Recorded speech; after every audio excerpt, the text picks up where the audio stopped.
ጋይስ እንዴት ናችሁ? ዛሬ ደግሞ ጣውንትና ጣውንት አብረው መጥተዋል። ሩታና ፍቅር ማለት ነው። ድጋሚ የተገናኛችሁ ይሩታ አልሄደችም እስካሁን። ኦ ማይ ጋድ ስለ ግንኙነታቸው እውነቱን ተናገሩ።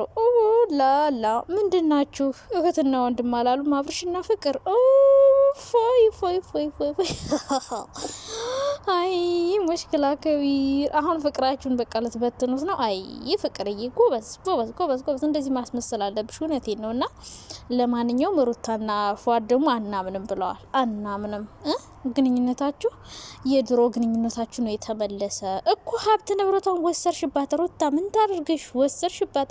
አሁን ደግሞ ወደ እሷ ባክሽ ካንቺ ጋር ልሁን፣ ወደ ድሮ እንመለስ አላብረሽ። ከዛ ስትወስድብሽ እንደገና ና ስትለው ሲመለስ ማለት ነው ለምን ወሰርሽ ብለሽ ጮሽባት፣ ተንጨረጨርሽባት፣ አማላጅ ላክሽ። አበሶ ደግሞ አባቱ ከቡታጅራ ድረስ እንዲመጣ እናቱ እንድትታመም አደረግሽ በአማላጅ። አሁን ታዲያ ፍቅር ምን ማድረግ አለባት? በቃ ውስጡ ያለውን ነገር ደብቃ ወንድሜ ነው አለች፣ እሱም እህቴ ናት አለ። እና ብዙዎቻችሁ ፍቅርዬ ውሃ በላት ውሽማ ናት ምናምን ላላችሁ በቃ ምርጥ ወንድሜ ነው አለች። አያችሁ፣ ብትወደው ራሱ ፍቅር ታስመስላለች። ተግባባና አታለቃቀስም። እንደ ሩታ ምታለቅስ መስሏችኋል? አብርሽና ፍቅር ሲታረቁ፣ ፍቅር ሩታ ሲታረቁ ፍቅር እንዴት እንደምትሆን ምንም አይመስላትም። ምንም ለማስታረቅ ነው የመጣው አለቻችሁ። ውስጡ ያለውን ነገር ራሱ ቢኖር ትደብቃለች። እንደዚህ አይና ወጣ ምናምን የለም። የሴት ወግ አላት፣ የሴት ወግና አይ ጣውንትና ጣውንቶቹ ደግሞ ተተካተኩ መጨረሻ ላይ አይ ሩታ ሜጀህ ደርሷል አሉ። እንግዲህ ያው ጋሽዬ ደግሞ ከቡታጅራ መጥቷለኝ አስታርቃቸዋለሁ እያለ ነው። እንግዲህ ነገሩ ተቀልብሶ ካናዳ ልትቀር ስለሆነ ሩታም ያው ፍቅርም እውነቱን ያው እኔና እሱ እህትና ወንድም ነን ብላ ተናግራ፣ ከዛ ነገ እንግዲህ አብርሽና ሩታ ይታረቃሉ ማለት ነው። ካናዳ ጉዞ ተሰረዘ። ሶ ድራማ ከተመ። ክፍል 2 ደግሞ ይጀመራል። ክፍል 2 የሚጀመረው ለምን መሰላችሁ? ይሳቅ ይመጣና ህይወታቸውን ይበጠብጣል። ከዛ በኋላ በቃ ሌላ ድራማ ይጀመራል ማለት ነው። ሰላም የኔ ማሮች፣ የኔ ወዶች እንዴት ናችሁ? ደህና ናችሁ? በጣም ደህና ነኝ እግዚአብሔር ይመስገን። እኔ በጣም ደህና ነኝ፣ ክብሩ ይስፋ። ኦ ማይ ጋድ ዛሬ ደግሞ እንደው ፍቅርና ሩታን ባንድ ላይ ያያቸዋለሁ ብዬ አላሰብኩም። ሩታ እንደው ሸለሽ ህይወትሽ እንደው ጨጓራሽ አድሯል። በትናንት ነው ፍራንክ ጨጓራሽ ተበጣሶን እንደው አሲድ ይወጣል ብዬ ነበር። ለማንኛውም ፍቅር የኔ ልዕልት ይቅርታ ጠይቃሻለች፣ ይቅርታ ጠይቃለች። ሲቀጥል ደግሞ ስለ ግንኙነታቸው እውነቱን ነገሯችሁ። እንግዲህ ብዙዎቻችሁ ስትንጨረጨሩ ነበር። የሰው ባልቀማችሁ ወንድ ብርቁ ምናምን ላላችሁ፣ ወንድ ብርቁ አይደለም ፍቅር እንደምታዩት ነው። በቃ ፏድም ቢሄድ ምንም አልመሰላትም፣ አብርሽም ቢሄድ ምንም አልመሰላትም። እሷ ብዙ ሰው የሚፈልጋት ሰው እንዳለ ታውቃለች። ወርቅ እንደሆነች፣ ቆንጅዬ እንደሆነች፣ ብዙ ሰው እንደሚፈልጋት ጠንቅቃ ስለምታውቅ ፍቅር ለወንድ አትስገበገብም። እውነቴን ነው። ለምን ሄደብኝ ብላ ሌላ ወንድ መደረብ ምናምን በቃ ድራማን ተመካክረው እንደጀመሩት ሩታን ለማብሸቅ ወደ ቤት እንድትመለስ ለማድረግ ጀመሩት። ያው ሩታ ዳኒ ጋር ስትሄድ ነው አብርሽን ፍቅርን ይዟት የመጣ። ፍቅር የድሮ ጓደኛው ናት፣ ምንም የሚያስከፋ ነገር የለውም። ስለዚህ ሩታ ደግሞ ፍቅርን ይዞ ከመጣ ብላ ቤቷን ለቃ ፒው አለች። ፒው ዳኒ ጋር እሺ ከሄድሽማ ብሎ ፍቅር እንደጋግማ መጣት ማለት ነው። ከዛ ሩታ ፒው ካናዳ። ኦ ማይ ጋድ ለብቻ እኔ ቦሌ ሄደሽ ካላየው አላምንም። ቦሌ ሄደሽ ትኬት ቆርጠሽ ምናምን ስትሄድ ካላየሽ ማለት እኔ አንቺን አላምነሽም። እየመሬን ነው የምልሽ። እና ለማንኛውም ማለት ነው ጭቅጭቃቸው አሁንም እየቀጠለ ነው ማለት ነው። ወይ ደግሞ ዛሬ በጭቅጭቅ ይመጣሉ ብዬ አላሰብኩም ነበር። እኔ ያሰብኩት ለፍቅር አብረሽ ስጦታ ሲሰጣት ምናምን ነበረ። ነገሩ ተቀይሮ ሌላ ነገር ይዘው መጡ ማለት ነው። ሁለቱም ማዳመጥ አልፈለጉም። ፏድም ቆርጦ ሳይሆን ያው እንደማይሆን ስለሚያውቅ ሌላ ቸከስ ስለያዘ። ወንዶች እኮ አማራጭ ሲይዙ እንደዚህ ናቸው። አማራጭ ካልያዙ ግን ተለጣጥፎ እግራችሁ ስር ወድቀውም ቢሆን ይወስዷቸዋል። እና ፏድ ሲጀመር እንደማይሆን ያውቃለኝ። በመሀላቸው ትልቅ ክፍተት አለ። በዛ ላይ ሌላ ሴት ይዟለኝ። ስለዚህ ፍቅር ፏድን ለመታረቅ ሳይሆን ለማስረዳት ነው። ቢሄድ ምንም አልመሰላት።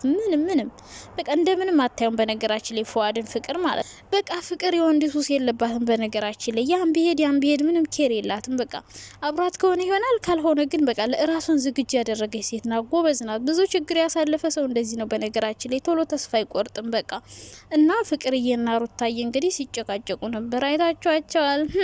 ለምን በህይወታችን ገባሽ አላለችም? አንቺ ስለምን ሰው አስገባሽ?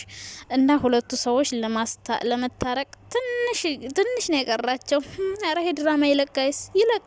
ሌላ ሴንሲቲቭ የሆነ ድራማ እንዲያመጡልን እንፈልጋለን። እንዲህ ድራማ እኮ ሊያልቅልን አልቻለም። እና እንግዲህ ሩታ ደግሞ ለማስቀናት ከፉአድ ጋር መጣች። ለምን አታቅፊውም? ልታቅፈው ነበር እኮ እሱ ሙስሊም ስለሆነ እጁን እንደዚህ ያረገ እንጂ አቅፈው ነበር። እንደው እግዚአብሔር ነው ያወጣው እኮ እናንተ በጾሙ ልታሳስተውና።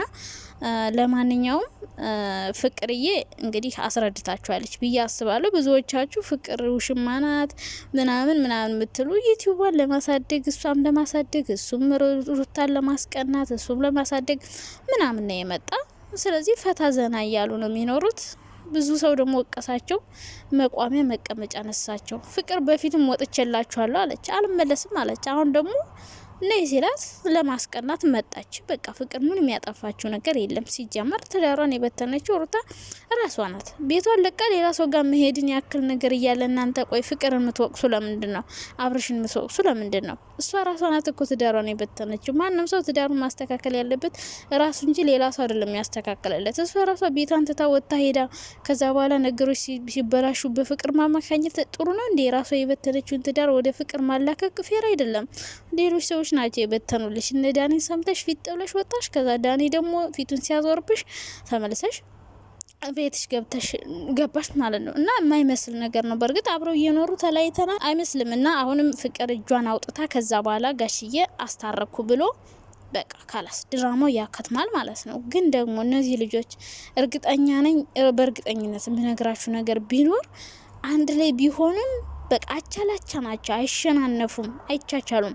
በቃ ሩታም የድሮን ሰው የምታስታውስ አሁን ያለችበትን በቃ ሌላ ሰው የሆነ መታወቅ ፌመስ መሆን እንደዚህ ያንቦጠረራት ነው። ወደ ላይ እንደዚህ ቡጥርር እያለች እየተነፋፋችበት ነው ልጅቷ ማለት ነው። እና ፌመስ መሆንና መታወቅ እንደዚህ ማንነትሽን እንድትቀይር ያደርጎሻል። መነጸሩ ደግሞ አይጣል ሁሌ ይሄ ጸጉር ስታይል ደግሞ ሰሞኑን ማና ያሳየልኝ ይሄ መነጸር እንዲያውልቆ የሚጥልልን ሰው አይቆሽሽም?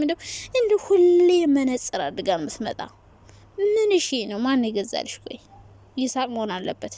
ለማስታወሻ ብለሽ ነው። ይሄን መነጽር አውልቆ የሚጥልልኝ ሰው አጣው ጋይስ። ሁሌ እንደቀና ነው ብትመጣ።